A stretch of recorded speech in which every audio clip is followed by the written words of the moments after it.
নমস্কার, সবাইকে স্বাগত জানিয়ে আজকের অনুষ্ঠান শুরু করছি। আদিশ্রী দেবের অনুষ্ঠান সৌভাগ্যের দিশারি। আমরা তাদেরকে নিয়েই চলি যারা এই অনুষ্ঠানকে বিশ্বাস করেন, যারা অ্যাস্ট্রোলজির অ্যানালিসিসকে বিশ্বাস করেন। তো এটা কোনো মিথ নয়, এর পেছনে অবশ্যই সায়েন্স, লজিক এবং বর্তমান প্রেক্ষিত এবং পরিস্থিতি সবটা জুড়ে হচ্ছে অ্যাস্ট্রোলজি। কোনো কিছু ছেড়ে অ্যাস্ট্রোলজি নয়, অ্যাস্ট্রোলজি মানে কোনো অলীক ভাবনা নয়। তো আজকে সেটাই আমরা করব। আমরা গ্রহের টেম্পারমেন্টগুলোকে একটু মাপার চেষ্টা করি। গ্রহের টেম্পারমেন্ট বা গ্রহের পাওয়ার, যেটাকে আমরা এক কথায় বলি। এই পাওয়ার বলতে গিয়ে মনে পড়লো যে কালকে AI-171 এয়ার ইন্ডিয়ার বিমান দুর্ঘটনাগ্রস্ত হয়। সেক্ষেত্রেও কিন্তু ইঞ্জিনের পাওয়ার, আপাততভাবে যে ইলেকট্রো কানেকশন অফ ইঞ্জিন, সেটা বন্ধ হয়ে যাওয়ার একটা কারণকে আপাতভাবে দায়ী করা হচ্ছে। এখনও পর্যন্ত until black box will open and all the information will collect from that, যতক্ষণ না পর্যন্ত সেটা হচ্ছে। তো এই যে পাওয়ার, কোনো জিনিসের পাওয়ার যদি নষ্ট হয়ে যায়, আমি এই কারণের জন্য প্রসঙ্গটা টানলাম, কোনো জিনিসের যদি পাওয়ার নষ্ট হয়ে যায় তাহলে কিন্তু তার ক্ষমতা হারিয়ে যায়। মানুষের শরীরও তাই, দেখবেন একটা বয়স হয়ে গেলে যাদের স্বাভাবিক মৃত্যু হয়, শরীরের ক্ষমতা নেই, তারা বলেন আর পাচ্ছি না, আর চলছে না, আর হচ্ছে না। শরীর বারবার করে খারাপ হয়, ইটস লাইক এ ইঞ্জিন। শরীর বারবার করে খারাপ হয়, বারবার ডাক্তারের কাছে যেতে হয়, এবং দেখা যায় একটা কোনো রকম সমস্যা হলে সেখান থেকে অনেকগুলো সমস্যা তৈরি হয়। কিন্তু যখন আপনি ইউথ অ্যান্ড ইয়াং এজে যাচ্ছেন, এগুলো কিন্তু হয় না। তো এই যে এবার এরকমই গ্রহের পাওয়ার, গ্রহের ক্ষমতা, ছকের বিভিন্ন জায়গায় বসার কারণের জন্য এক একটা গ্রহের ক্ষমতা এক একজনের জন্য এক এক রকম হয়। মানে ধরুন, আমার জন্য বুধ যদি দুর্বল হয়, হয়তো আরেকজনের জন্য বুধ খুব ভালো হতে পারে। দেখা গেল সেটাই তার ড্রাইভিং প্ল্যানেট, অর্থাৎ সেটাই তাকে ড্রাইভ করে নিয়ে যাবে জীবনকে। অনেকের ক্ষেত্রে হয়তো শুক্র, অনেকের ক্ষেত্রে শনি, অনেকের ক্ষেত্রে মঙ্গল ড্রাইভিং প্ল্যানেট হতে পারে। কীভাবে? আবার যদি এদের পাওয়ার না থাকে তাহলে কিন্তু আপনি পিছিয়ে পড়তে পারেন জীবনে। কাজে গ্রহের খেলাটাই হচ্ছে সব।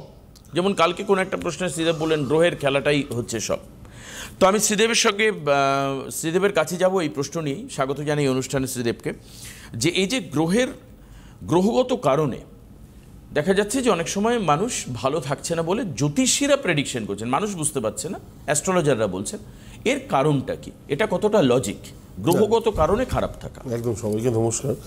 প্রথমেই বলি যে মানুষ বুঝতে পারছে না এটা নয়, কারণ খারাপ থাকাটা বুঝতে পারছে, খারাপ থাকাটা বোঝা যাচ্ছে কোন গ্রহের কারণে সেটা তো মানুষ বুঝতে পারছে না। এক্স্যাক্টলি। সেটা তো বলছি।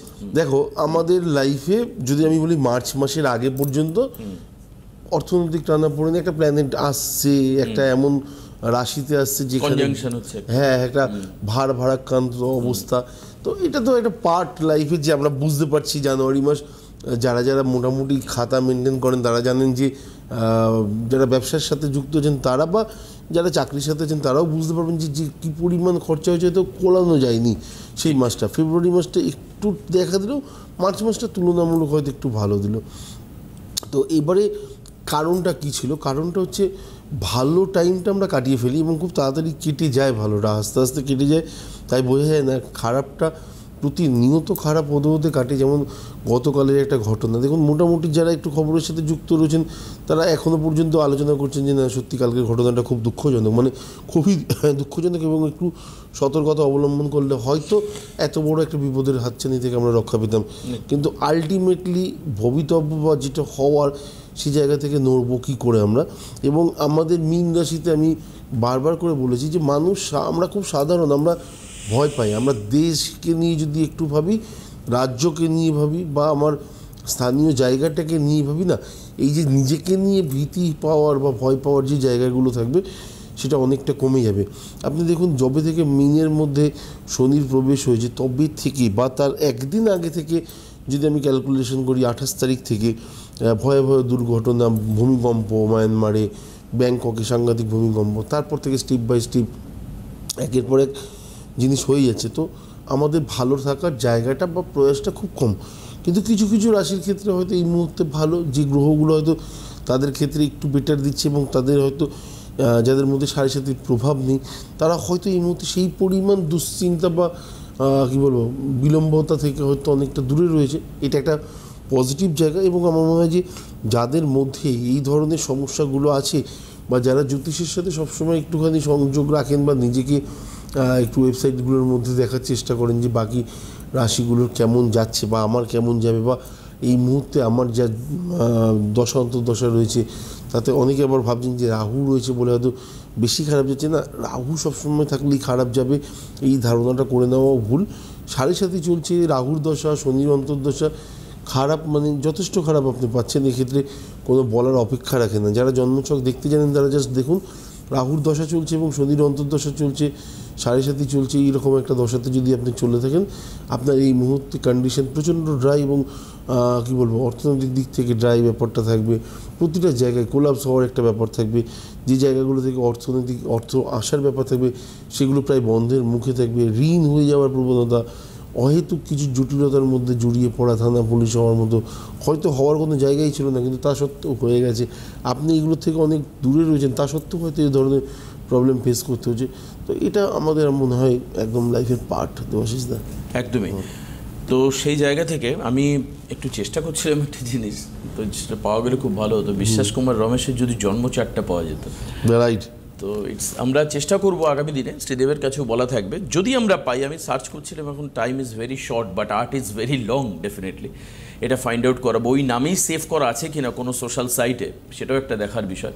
কালকে একমাত্র the one and only person that who survived from the aircraft after crashes, and even not although just survived, he walked, we saw that picture, রাস্তায় হাঁটছে, রাস্তায় হাঁটছে, মানে that is miraculous, very miraculous, very unnatural. আমি একটু জন্ম ছকটার টেম্পারমেন্টটা আলোচনা করবার চেষ্টা করছি। হেঁটে অ্যাম্বুলেন্সে কি উঠলো, রাইট, সেটাই কালকে রক্ত লেগে রয়েছে, ঘটনা ঘটেছে। হ্যাঁ, তো এখন ব্যাপার হচ্ছে যে আমাদের এই যে গ্রহগত কারণ কার ক্ষেত্রে কতটা ফেভারেবল, বা এই যে আরেকটা আলোচনা শ্রীদেবের আলোচনা এসছে যে প্রারব্ধ কর্ম, আমাদের এই জীবনের কাজ এবং অতীত জীবনের যে কর্মকাণ্ড, সেটা মানুষকে কোনো একটা জীবনে এসে সেই সমস্ত মানে ওই কি বলবো এটাকে হচ্ছে প্রারব্ধ মানে প্রাপ্ত কর্মফল মানুষের জীবনে সঞ্চয় হয়, মানুষ সেই অনুযায়ী তার লক্ষ্যে পৌঁছতে পারে। আবার দেখবে অনেকে বহু চেষ্টা করে লক্ষ্যে পৌঁছতে পারছে একদম, তাহলে তো সমস্ত খাটনি করে, মানে শিয়ালদায় যে লোকটা মুটে টানছে,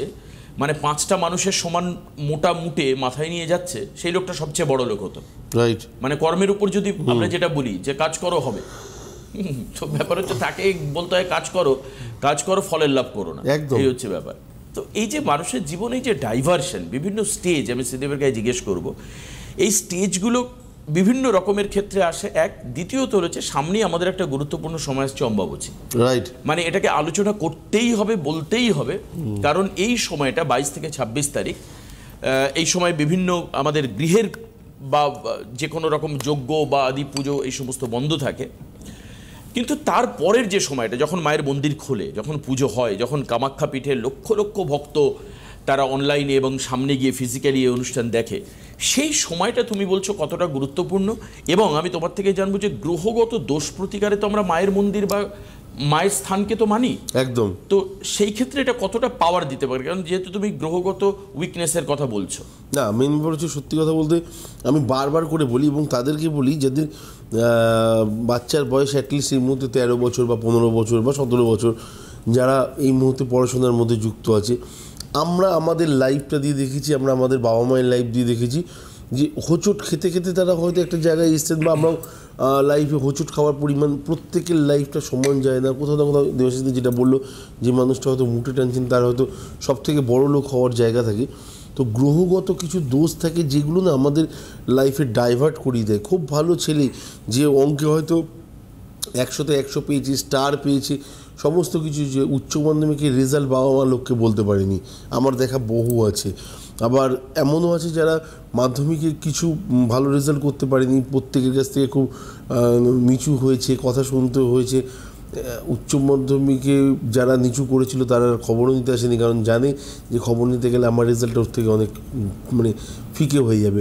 তো ব্যাপারটা হচ্ছে এইরকম যে গ্রহগত দোষ যদি সত্যি থাকে সেগুলো নিবারণ আগে করুন, কারণ গ্রহদোষ খণ্ডন করলে মানুষের প্রথম প্রশ্ন হচ্ছে যে দাদা এর ইফেক্ট আমি কবে থেকে বুঝবো? প্রথম কথা হচ্ছে গ্রহগত দোষের কারণে আপনি বুঝতেই দিয়ে তো এসছেন যে ছেলের যে জিনিসগুলো সিলি মিস্টেক বলেছেন এতদিন ধরে, যে কমন একটা ব্যাপার, খুব চাঞ্চল্যকর একটা মস্তিষ্ক, মানে মনের ভেতরে চিত্ত চাঞ্চল্য সবসময় লেগেই থাকে, মানসিকতার মধ্যে চাঞ্চল্য, জানা জিনিসগুলো ভুল করে আসছে, অথবা মাস্টারমশাইয়ের কাছে পড়া করে যাচ্ছে গিয়ে বলতে পারছে না, কোথাও না কোথাও পরীক্ষার হলে কী বলবো ব্ল্যাক আউট হয়ে যাচ্ছে। তো এই জিনিসগুলো যেগুলো থাকে না, সেগুলোর মধ্যে যদি দেখেন যে সন্তানের মধ্যে যেগুলো দেখে আপনি বুঝেছেন, গ্রহদোষ কাটানোর পর যদি এই জিনিসগুলো আপনি দেখতে পান, তাহলে ভাববেন যে আপনার আলটিমেটলি উপকার হয়নি। কারণ গ্রহদোষ কাটানোটা তো এমন না যে আপনাকে কেউ বলে দেবে 3 দিন পর বা 21 দিন পরের মধ্যে থেকে ছেলের মধ্যে চেঞ্জ হয়ে যাবে, এটা না। এটা দেখতে দেখতে যেতেই হবে, কারণ আপনি দেখতে দেখতে এসছেন এই জিনিসগুলো ছেলের মধ্যে কম বা মেয়ের মধ্যে কম রয়েছে, সেটা যেন না থাকে তার জন্য এই পুজোটা করছেন বা গ্রহদোষগুলোকে খণ্ডন করছেন, সেটা অবশ্যই দরকার আছে। বারবার ইন্টারভিউ যাওয়ার পরেও ফেলিওরিটি মানে হচ্ছে না, দেখা গেল 0.25-এর জন্য হয়নি। তো এই যে বারংবার বিলম্ব, তো এই জায়গাগুলো আমার মনে হয় কোথাও না কোথাও সত্যি আঘাত দেয়। এবং 0.25 না হওয়ার কারণটা যে কতটা দুঃখজনক, যে পরীক্ষা দিয়েছে, দিয়ে রেজাল্টটা দেখতে পেয়েছে, তার মধ্যে যতটা হবে আমার মনে হয় বাড়ির লোকেরা, বাবা মায়েদের খারাপ লাগবে, কিন্তু আহা উহু ছাড়া এর বাইরে কিন্তু লাগবে না। কিন্তু যে খেটে পরীক্ষা দিয়েছে তার প্রবলেম কতটা, সেটা বোঝানোটা আমার মনে হয় যথেষ্ট কষ্টদায়ক।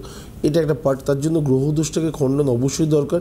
এবং এই অমাবস্যাতে যেহেতু অমাবস্যা পড়ে গেছে, আমার মনে হয় যে স্পেশালি এই অমাবস্যাটাতে পুজো করা সম্ভব হয় না শাস্ত্রীয় মতে। তার জন্য স্পেশালি যারা পুজো করেন আমার মনে হয় তারা ঠিক তার পরের দিন করবেন। মানে স্পেশালি আমি যেহেতু তারাপীঠে প্রতিটা অমাবস্যাতে যাই, তো স্পেশালি এবারে 26 তারিখ অবধি থাকছে বলে 27 তারিখ মহাযজ্ঞের একদম কি বলবো সমস্ত কিছু প্রস্তুত করা হচ্ছে, যে সেই দিনকে অ্যাটলিস্ট মায়ের পুজো এবং যতটা কি বলবো আধ্যাত্মিকতার সাথে হয় এবং যতটা ভালো মতো হয় এবং যত মানুষের উপকার করা যেতে পারে, উপকার হতে পারে, সেই বিশ্বাস থেকেই অবশ্যই পুজো করা হবে। তাহলে এই 27 তারিখে তুমি যেটা বলো, এখন তোমার তো বাজারে একটা বিরাট সুনাম, ইউএসপি, সেটা কি? সেটা হচ্ছে যে লোকে তার নিজের সামর্থ্য মতো আহুতি দিতে পারে, একদম। এবং সেই ক্ষেত্রে তোমার কোনো ডিমান্ড নেই, একদম না। এটা কি 27 তারিখেও থাকবে এই সুযোগ? সেম, আমি কখনো কাউকে বলিনি, এখনো পর্যন্ত বলি না। ইভেন কি লাস্ট ফলোয়ারিং অমাবস্যার আমি যদি কখনো, আমার ছেলেরা অনেক মানে করেছে, ভিডিও করেছে, করে আমাকে দেখাচ্ছিল যে হ্যাঁ মাথা ছাড়া আমি আর কিছু দেখতে পাচ্ছিলাম না। এবং যিনি আমাদের ওখানে 2-3জন পুরোহিত মশাই ছিলেন এবং তারা শুধু আহুতি দিয়ে গেছেন এবং কারোর কাছ থেকে 1 টাকা নেওয়া হয়নি, তারা যা ইচ্ছে হচ্ছে তাই দিয়েছে। কারণ প্রতিটা জায়গায় তোমার কোনো ডিমান্ড নেই না, তারা ঠাকুরকে ভালোবেসে যেটা দেবে বা পুরোহিতকে যেটা দেবে সেটাই। আমার যারা মানে ওখানে যারা তন্ত্র হিসেবে পুজো করেন তাদেরকে আমার একটাই কথা বলা হচ্ছে, আপনার যা পারিশ্রমিক সেটা আমি দিচ্ছি, আমার লোকেরা আপনাকে দেওয়ার জন্য আসছে, বা কেউ যদি এসে পুজো দেওয়ার জন্য আসে তার যেটা ইচ্ছা হবে সেটাই আপনি নেবেন, হাসি মুখে গ্রহণ করবেন, মুখ ফুটে কিছু কখনো বলবেন না। তো তারা কোনো কারণেই কিছু বলবে না, বা আপনি কি দিলেন বা তুমি কি দিলে দক্ষিণের থালার মধ্যে একবার ঘুরে তাকাবেও না, এতটা আমার গ্যারান্টি। মানে লোকে তো বলে না যে কত কি দিল একবার দেখি, ঘুরে তাকাবেও না আপনি কত কি দিয়েছেন। তো ভালো, এটা হ্যাঁ সিরিয়াসলি ভালো। এবং আমার কথাটা অ্যাটলিস্ট ওরা রাখে এবং সেই অনুযায়ী কাজ করে। এবং বিশ্বাস করবেন না, বেশ যখন ভালো রিপ্লাই দেয় যে না দাদা আগের বার আসার পরে এইবারের মধ্যে কিছু তো চেঞ্জেস বুঝতে পারছি, নিজেকে ভালো লাগে। এটা কিন্তু খুব বিরাট ব্যাপার যে অর্থের জন্য সবকিছু তা কিন্তু নয়। হ্যাঁ আমি তো বলছি, আমি একটা সময় নিজে যখন কোথাও না কোথাও মানে দেখেছি যে একটা আহুতির জন্য 500 টাকা, 1000 টাকা, 1500 টাকা নেওয়া হচ্ছে। আজকে না, আজ থেকে তাও 8 বছর 7 বছর আগে নেওয়া হয়েছে। তো তখনকার ডেটে নেওয়া হতো, সেই হিসাবে এখন আজকের দিনে সেই হিসেবে আজকে অনেক হওয়া উচিত, সেইগুলো তো নেওয়া হয় না। এবং আহুতি দেওয়ার জন্য যে জিনিসগুলো নেওয়া মানে দেওয়া হয় সেটা পর্যন্ত আমার লোক তার হাতে তুলে দেয়। বাহ, খুব সুন্দর। এবার আসি একজনের ফোনে আছেন, নিয়ে নি কেউ কথা বলবেন আমাদের সঙ্গে লাইভে আজকে। হ্যালো, কে আছেন ফোনে? হ্যালো, বিষ্ণুপুর থাকতে। হ্যালো, নমস্কার, কে বলছেন আপনি? বিষ্ণুপুর থেকে বলছি, সুরজিৎ দে। সুরজিৎ বাবু বলুন, কার সম্পর্কে জানবেন? আমার সম্পর্কে জানতে চাই। বলুন সুরজিৎ বাবু, আপনার জন্ম তারিখ বলুন। 29/8/1987। 29/8/1987। টাইম বলুন। সকাল 9টা 5। সকাল 9টা বেজে 5 মিনিট। জন্মস্থান কোথায়? বিষ্ণুপুর, বাঁকুড়া জেলা বিষ্ণুপুর। বিষ্ণুপুর, আছে।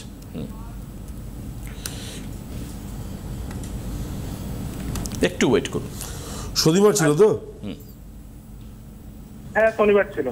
কি নাম বললো? সুরজিৎ না? সুরজিৎ, হ্যাঁ। আচ্ছা, তুলা রাশি তুলা লগ্ন জানা আছে? হ্যাঁ ওটা জানা আছে আমার। ওকে, পঞ্চমী শুক্লপক্ষ, হ্যাঁ পঞ্চমী শুক্লপক্ষে জন্ম, দিবাড়িগণ রাক্ষসগণ। আচ্ছা, জন্ম ছক অনুযায়ী বৃহস্পতি বকরি,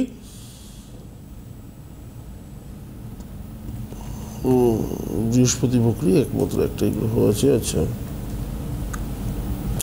আচ্ছা, লগ্নে চন্দ্র এবং সমসপ্তমে বৃহস্পতি, অপূর্ব সংযোগ। এবং বৃহস্পতি যেখানে বসে রয়েছে বকরি, বৃহস্পতি বকরি হলে পরে আমি সবসময় একটা কথাই বলি যে এক্সপেক্টেড রেজাল্ট, মানে যেটা আমি জানি আমারই হবে, এই খাবারটা আমি খাবো, হঠাৎ নাম ধরে কেউ ডাকবে, মুখের সামনে থেকে কানের পাশ দিয়ে খাবারটা বেরিয়ে গেল, এই যে আশানুরূপ ফল লাভ, সেই জায়গাটা কোথাও না কোথাও ত্রুটি বিচ্যুতি মানে ঘটবে, এটা মাথায় রাখতে হবে।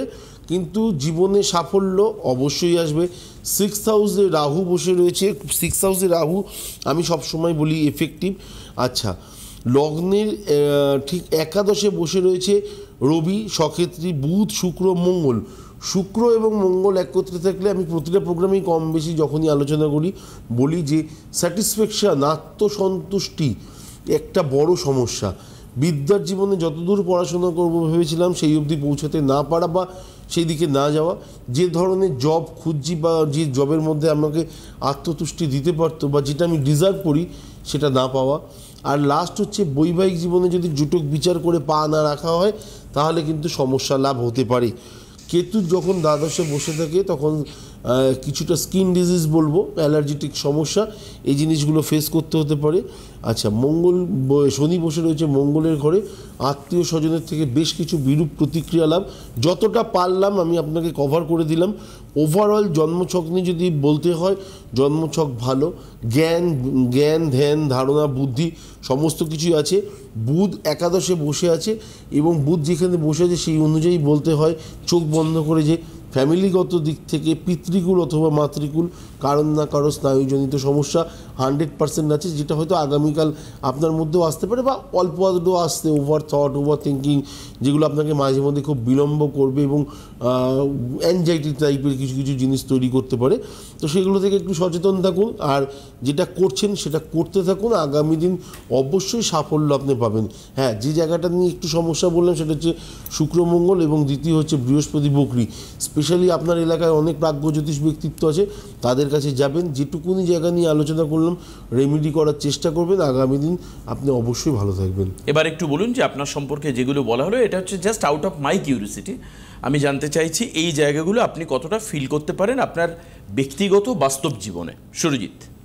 আচ্ছা আচ্ছা, আমি ব্যবসার সম্বন্ধে জানতে চাইছি আর কি, মানে ব্যবসা কেমন হবে। না না, তার আগে আপনি বলুন এই যে আপনার এক্সপেক্টেড রেজাল্ট না পাওয়া, হ্যাঁ, আনএক্সপেক্টেড কিছু রিলেশনশিপ গন্ডগোল করা, এতটা আপনার সম্বন্ধে যেটা বললাম সেটা পুরোটাই ভুল বলেছি, ঠিক বলেছি বলিনি সেটা সেটা একটু বলেছেন। হ্যাঁ, একদম ঠিক কথা বলেছেন। আচ্ছা, তাহলে এখন সেগুলো যদি মেলে এর উপরেই বেস করবে যে আপনি বিজনেসম্যান হিসাবে জীবনে সাফল্য পাবেন কি পাবেন না। এখন বিজনেস করতে গেলেও তো একটা লক্ষ্যে পৌঁছতে হয়। আপনার ছকের মধ্যে রয়েছে যে আপনার ক্ষেত্রে লক্ষ্যে পৌঁছতে যাওয়ার ক্ষেত্রে বাধা। এবার আপনি বলুন যে ব্যবসায় আপনি সাফল্য কি করে পাবেন? যা যা বলে দিয়েছে তার মধ্যেই তো আপনার লাইফ ডেমোগ্রাফি পুরোপুরি রয়েছে। হ্যাঁ, এবারে আরেকটুখানি আপনাকে ডিটেলস, যেহেতু ব্যবসা নিয়ে ব্যবসা বললেন, হ্যাঁ আমি আপনাকে কর্মস্থান নিয়েই বলেছি যে স্যাটিসফ্যাকশন, আপনি যে ধরনের জিনিসটা খুঁজছেন, কাজ খুঁজছেন, সেই অবধি পৌঁছাতে না পারা বা সেটা করতে না পারা, এই ওয়ার্ডটাই আপনাকে আমি বলেছিলাম। তো এবারে সেই জায়গা থেকে যদি আপনি দেখেন ব্যবসার জায়গাতে ব্যবসা যদি করতে হয়, আমার মনে হয় আর একটু টাইম নিন, টাইম নিয়ে তারপরে করুন। এর আগেও হয়তো একবার দুবার ট্রাই করেছেন, হয়তো কোনো কারণে সেই পয়সা। ব্যবসা কি আপনি ট্রাই করছেন নাকি অলরেডি ব্যবসা করছেন একটু বলুন তো দেখি। আমি অনেকদিন ধরে আমি সোনার উপর দোকান আছে আর কি, মানে গোল্ড সিলভার। কিসের দোকান? সোনার উপর দোকান আছে, গোল্ড সিলভারের, মানে সোনার উপর, সোনার উপর দোকান, জুয়েলার্স। হ্যাঁ, জুয়েলারির দোকান। জুয়েলারির দোকান। স্যাটিসফাইড আপনি?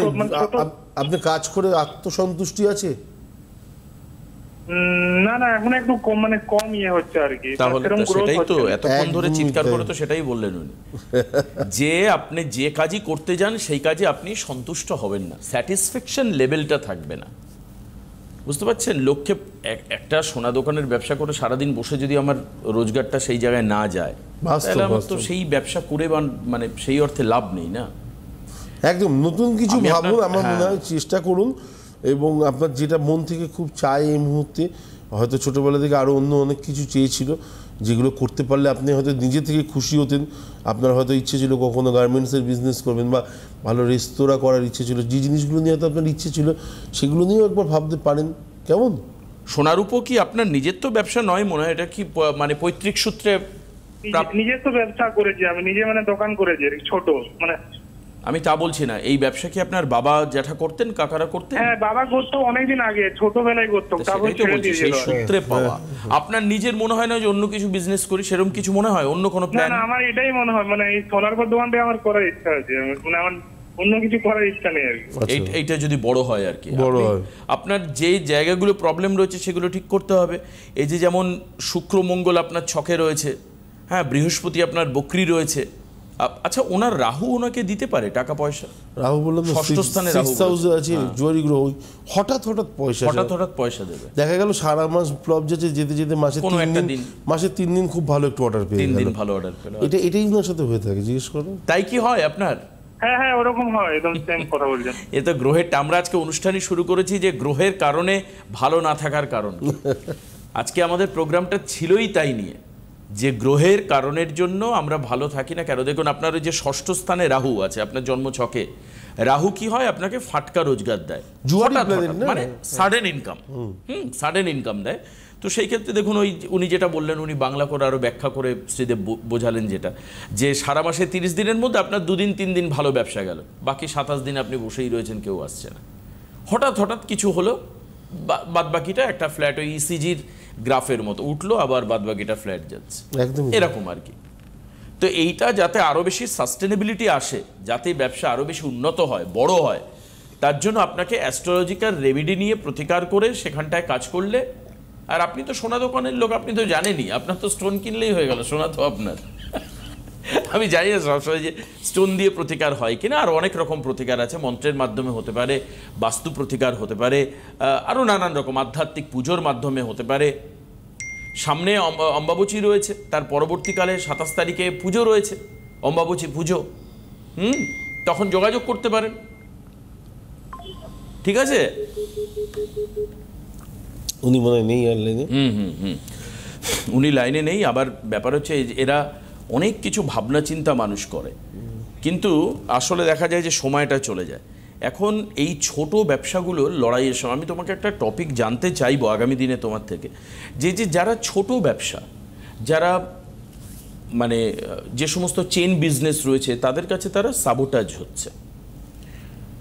ধরো এখন অনেক, আমি নাম বলছি না, সেই সোনার উপর দোকানে বড় বড় সমস্ত চেন বিজনেস তাদের এসছে, বড় বড় ব্র্যান্ড এস্টাবলিশমেন্ট হচ্ছে। এখন লোক সোনা কিনতে গেলে সোনা কিনছে নাকি? বিয়েতে কি সোনা দিচ্ছে না?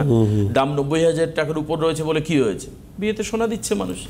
কিন্তু এই ছোট দোকানগুলো মারাত্মকভাবে ক্ষতিগ্রস্ত হচ্ছে বড় চেন বিজনেসের জন্য বা বড় ব্র্যান্ড এস্টাবলিশমেন্টের জন্য। তারা টিভি এদিক সেদিক নানান করছে। পাড়ার যে দোকানটা ছিল সেই দোকানটা কিন্তু হচ্ছে না।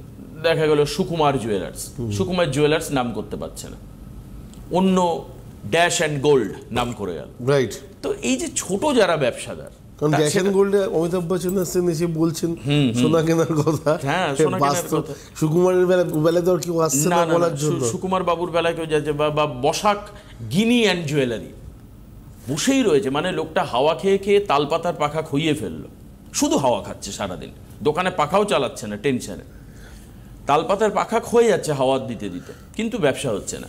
এই যে যারা ছোট ব্যবসাদার, তাদের আমি পাশে দাঁড়িয়ে এই প্রোগ্রাম একটা শ্রীদেবকে রাখতে বলবো আগামী দিনে, যে ছোট ব্যবসাদাররা তারা কি করবেন। তারা বিলেনিয়ারদের কাছে আন্ডার প্রেশারে রয়েছেন, মার্কেট হাত থেকে বেরিয়ে যাচ্ছে। কাপড়ের ক্ষেত্রেও তাই, কাপড় জামার ক্ষেত্রেও তাই, একদম। হ্যাঁ, জয়শ্রী বস্ত্রালয় ব্যবসা হচ্ছে না, কিন্তু অন্যদিকে বড় ব্র্যান্ডের ব্যবসা হচ্ছে। এটা কেন হচ্ছে, তাদের কি করা উচিত বিজনেস ডেভেলপমেন্টের জন্য, পরে একদিন শুনবো। আজকে এখানে আমরা শেষ করব, আগামীকালকের অনুষ্ঠানে আবার দেখা হচ্ছে। অনেক ধন্যবাদ শ্রীদেবকে সঙ্গে থাকবার জন্য। নমস্কার আপনাদের সবাইকে।